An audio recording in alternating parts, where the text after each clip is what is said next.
Namun sebelumnya saya ingin jelaskan dulu poin penting.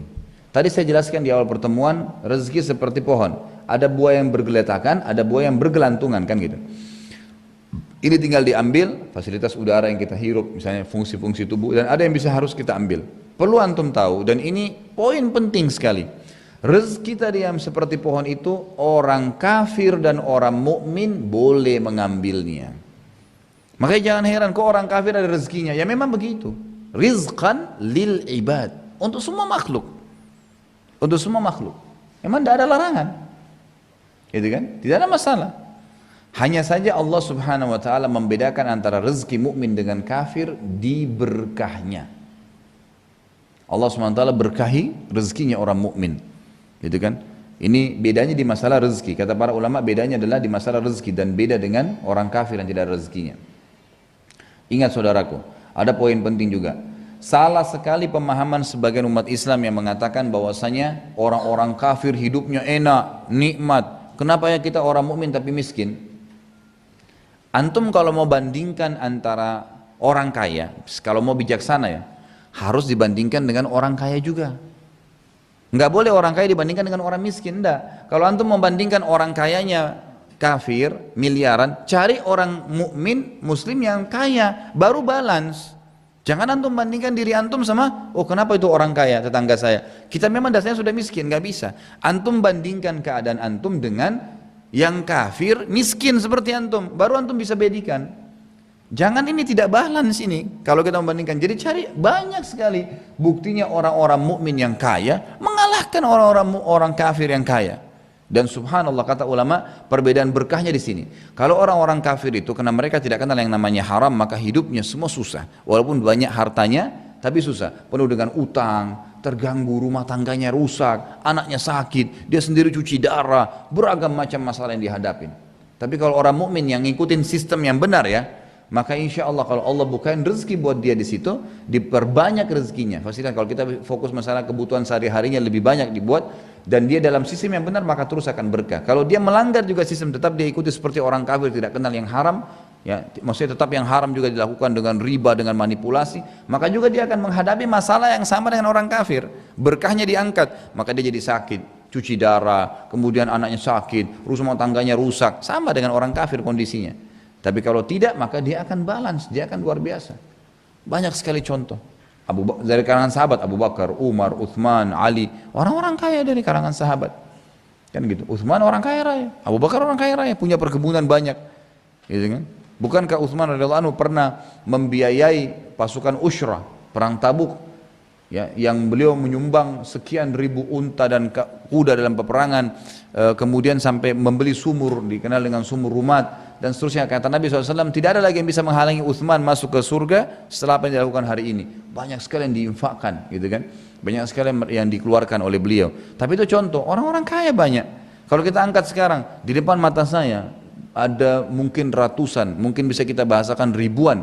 Di Saudi itu banyak sekali ulama yang kaya raya, banyak sekali. Dan sudah biasa itu kalau seorang alim kaya raya, biasa sekali. Tapi memang dalam akidah yang benar itu luar biasa, banyak sekali. Punya mobil, punya usaha, punya ini, punya kedudukan, banyak.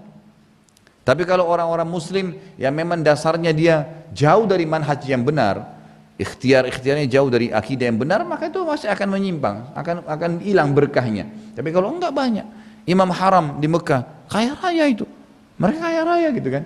Dan negara-negara yang mayoritas muslim, Indonesia sendiri kaya. Cuman banyak individu yang tidak bertanggung jawab menyalahgunakan itu.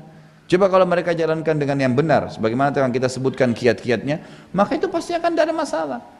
Saudi sampai sekarang kaya raya, karena di sana pusat orang sujud, Allah keluarkan dari bumi, ya, minyak.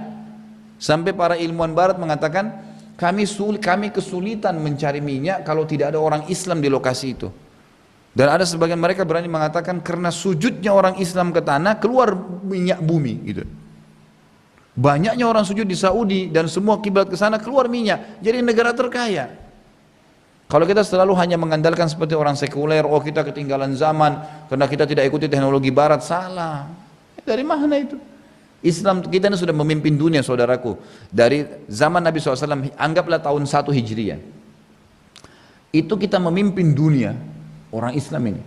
Kalau kita tidak punya sistem ekonomi yang kuat, Tidak mungkin bisa. Kita tidak punya cara sistem kehidupan, manhaj kehidupan yang baik, tidak mungkin kita memimpin sampai tahun 1924, kurang lebih 80 atau 90 tahun, anggap 100 tahun yang lalu saja, itu baru berubah ya, khilafah Utsmaniyah di Turki menjadi republika, baru sebelumnya memimpin dunia. Apakah kita tidak punya sistem ekonomi yang baik?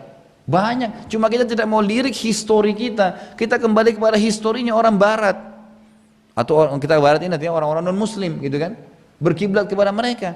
Dari mana orang barat kapan, Amerika kapan jaya? Baru berapa tahun? Dan antum ini Islam berapa tahun berjaya? Dari 1 Hijriah. Kalau kita hitung sekitar 100 tahun yang lalu, sekarang sudah 1435, berarti sudah 1300 tahun, 1300 ya, 35 tahun kita berjaya. Kembali ke buku-buku sejarah Islam. Lihat bagaimana Islam jaya. Saya pernah dapatkan sebuah buku, tapi sayang saya cari nggak ada, saya temukan sekarang. Waktu saya tulis tesis S2 itu saya sempat jadikan referensi, judulnya Kultur Islam. Kalau nggak salah itu terbitan Bulan Bintang waktu itu ya. Saya sempat lihat ada mungkin buku kakek saya dulu. Yang kakek saya juga seorang dai di Makassar dulu. Jadi saya sempat dapat buku beliau, rahimahullah. Kemudian saya lihat kok bukunya bagus. Buku di dalam itu cukup banyak fakta-fakta di bahasa Indonesia ya. Terjemahan memang itu buku. Itu di dalam ada foto-foto, fakta-fakta secara ilmiah. Ya, bahwasanya memang teknologi sekarang ini beranjak daripada ilmuwan muslim, dan banyak yang dikabur-kaburin oleh orang non muslim. Yang mereka tidak bisa kaburin tuh cuman yang memang tidak bisa dibantah, seperti Ibnu Sina dalam kedokteran, Al-Jabar dalam masalah matematika. Tapi masih banyak yang lain. Di situ diangkat fakta-faktanya, ternyata hampir semua teknologi canggih termasuk adanya listrik, pesawat, segala itu bukan orang-orang non muslim yang temukan, orang Islam yang temukan, dan ilmuwan dari Spanyol, ada fakta ilmiahnya. Tapi dikaburi. Nah, kita tidak pernah kembali kepada sejarah-sejarah itu, sehingga kita terkelabui benar-benar. Allah menyuruh kita gitu kan. Tidakkah mereka melihat kepada malakutus samawati wal ard, langit dan bumi, bagaimana bisa ada cahaya malam hari, bagaimana bisa matahari terbit kemudian terang buat kita, dan seterusnya. Bagaimana bisa semua itu? Itu kan pasti ada ilmunya, ada ilmiah. Dan kita kalau berusaha saja sedikit, kenapa orang barat bisa menemukan sesuatu teori misalnya? Karena mereka mau menyentuh ini alam, mencari tahu. Orang Islam malas saja, nggak mau. Coba kalau seandainya kita juga mengadakan penelitian, itu luar biasa. Penelitian tentang umat-umat sebelum kita, itu kan masalah Fir'aun. Mana ada orang Islam yang terjun ke Mesir kemudian periksa? Nggak ada. Tapi ilmuwan pun cuma mengatakan yang kami tidak bisa fikir sampai sekarang, bagaimana di zaman Fir'aun dan mereka pakai teknologi apa bisa ngangkat batu nyusun jadi piramida, satu batu minimal 1 ton beratnya.